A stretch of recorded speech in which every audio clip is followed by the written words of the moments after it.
All right, let's move on to the next section here. Key parameters that affect decentralization. Let's talk about D, maybe. Now, remember, D is it's a technical aspect within the code of Shelley, and we've discussed this very briefly before in the videos that I made recently discussing how to stake with the dataless wallet. So that concept was introduced there, but in case you hadn't watched those videos, I'll just go through it again here. The D parameter is a part of the Shelley code. When D equals 1, there's no decentralization. There's no block production by the stake pools. When D equals 0, then the stake pools make all of the blocks. So in between, when D is less than 1 but greater than 0, then what will happen is there'll be a partial amount of block production by the Byron nodes running the BNT, the Byzantine fault tolerant code, and then the other percentage of the blocks will be run by Shelley stake pools, be produced by Shelley stake pools. And so that's how that will work. I likened it in the other video to a relay race. So again, if you've ever seen a relay race in track and field competitions at the Olympics, for example, there's a runner and a baton. The runner starts out, and then the runner has to pass the baton to the next runner who carries the baton. And in order to win the race, the last runner has to cross the finish line first, but with that baton. And it's a disaster if there is a messed up handoff of the baton from one runner to the other. In fact, the whole race can be won or lost depending on whether a runner screws up that handoff. Well, the stakes are just as high right now in this particular time in Cardano's network. Why is that? Because the Byron era nodes are like that first runner in the race, and they're handing off the baton. The baton here figuratively represents the production of blocks, and that's being handed off from the Byron era federated nodes to the decentralized Shelley era stake pools. So they want to step that down using this D parameter. They want to step that block production down slowly so that most of them are still produced by the federated nodes that they know have worked, that have that history of several years of producing the blockchain.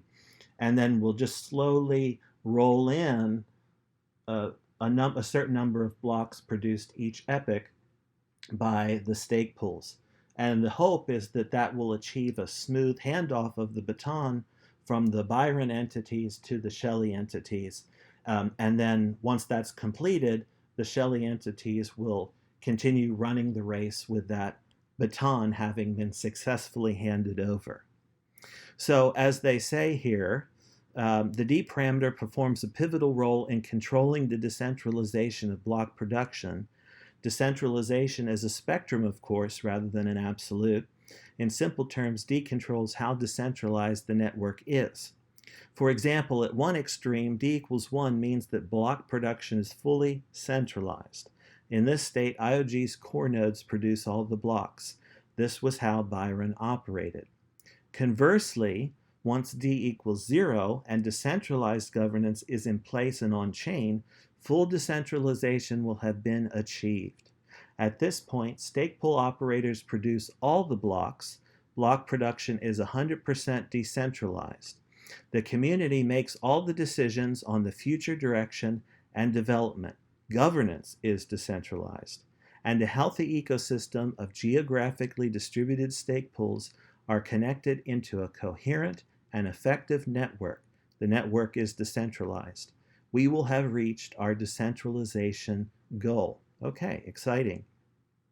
The journey that D will take from 1 to 0 is a nuanced one that requires a careful balance between the action of the protocol and the reaction of the network and its community. Rather than declining instantly, D will go through a period of constant decay where it is gradually decremented until it reaches 0. At this point, Cardano will be fully decentralized. This gradual process will allow us to collect performance data and to monitor the state of the network as it progresses towards this all-important point. A parameter-driven approach will help provide the community with transparency and a level of predictability. Meanwhile, we'll be monitoring the results carefully.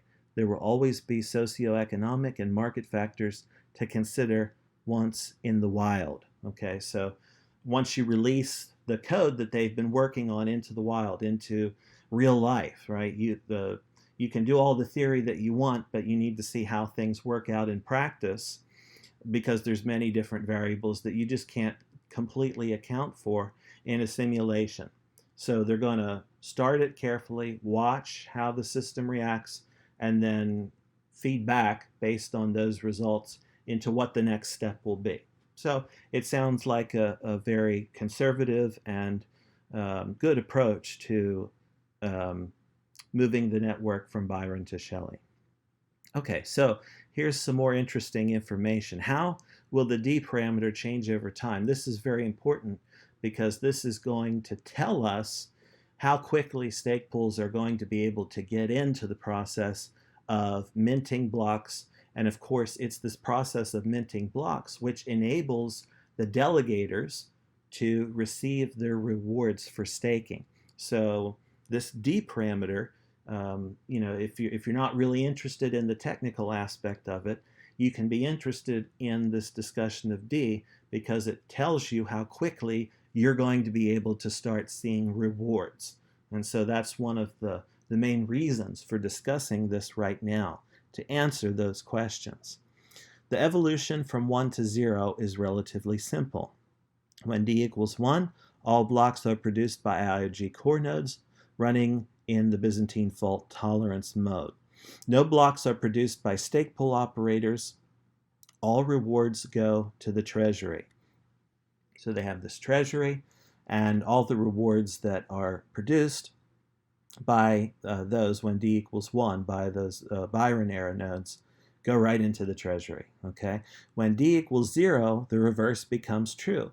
Every block will be produced by stake pools running in Praos mode, that's a version of Ouroboros, and none of the IOG core nodes. All rewards go to stake pools once the fixed treasury rate is taken. I believe that's 20% that goes to the treasury. In between these extremes, a fraction of the blocks will be produced by the core nodes and a fraction by the stake pools. The precise amounts are determined by D. So when D reaches 0.7, for example, 70% of the blocks will be produced by the core nodes and 30% will be produced by stake pools. When D subsequently reaches 0.2, 20% of the blocks will be produced by the core nodes and 80% by the stake pools. So the math there is relatively simple.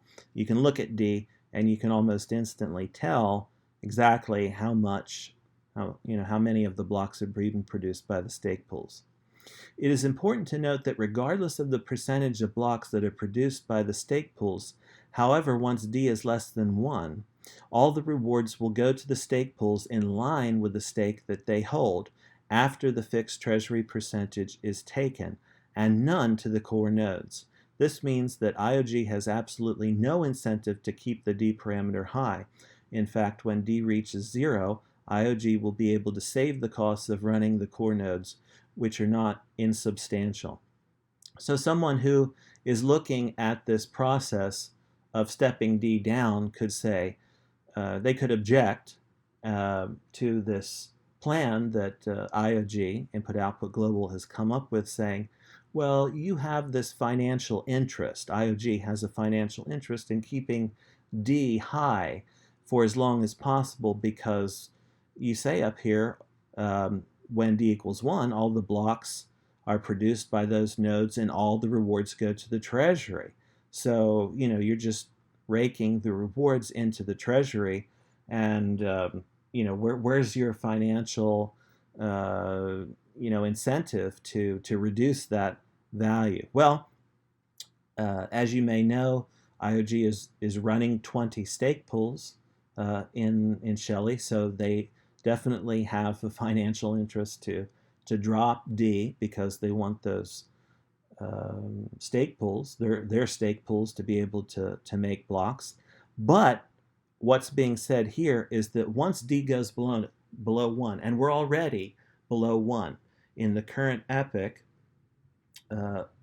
we are at D equals 0.9. So 10% of the blocks are being made by the stake pools. However, what they're saying here is the moment you drop below D equals 1, and even though only 10% of the blocks are being made by the stake pools at this moment, the stake pools are not going to just get 10% of the rewards and 90% of the rewards will go to the treasury. No, that's not how it's going to be. All of the rewards will go to the stake pools after that fixed treasury rate, which I believe is 20%, is taken out. So the D parameter has no effect on the rewards the moment that D dropped below 1. So it doesn't matter whether D equals 0 right now or D equals 0.9, the same amount of rewards you will get in either case. So that's how that's working. And that takes away that financial incentive for input-output to keep that D parameter high. So whether the old Byron error nodes produce 90% of the blocks or only 10% of the blocks, in this in-between time where D is less than 1 but greater than 0, they immediately stop receiving any rewards. And we go to the Shelley version of the reward distribution where the treasury gets a fixed 20% and then everything else goes to the stake pools, even though right now they're only minting 10% of the blocks. Okay, so that's important to realize. All right, like many other ADA holders, IO Global is currently running a number of stake pools on the mainnet. Yes, I just mentioned that. You can go to adapools.org, you can go to pooltool.io and look it up. The last time I looked, there were 20 of them running. As the creator of the Cardano platform, IO Global naturally has a significant stake in its success from fiscal, fiduciary, and security aspects, and this success will be built on a large number of effective and decentralized pools. As a commercial entity, IO needs to generate revenue from its stake, while recognizing the part it needs to play within an ecosystem of stake pools, helping to grow and maintain the health of the network as we move towards full decentralization. In the medium term, we will follow a private-public community delegation approach similar to that we adopted on the incentivized test network, spreading our stake across both IOG and community pools. In the short term, however, we are running IOG pools on the mainnet, establishing a number of our own pools that can take some of the load from our core nodes. Using our stake and technical expertise to secure and stabilize the network is an important element at first, but one that will become less important as the D parameter decreases. The road to decentralization will offer many opportunities for pools of all sizes to establish themselves and thrive along the way.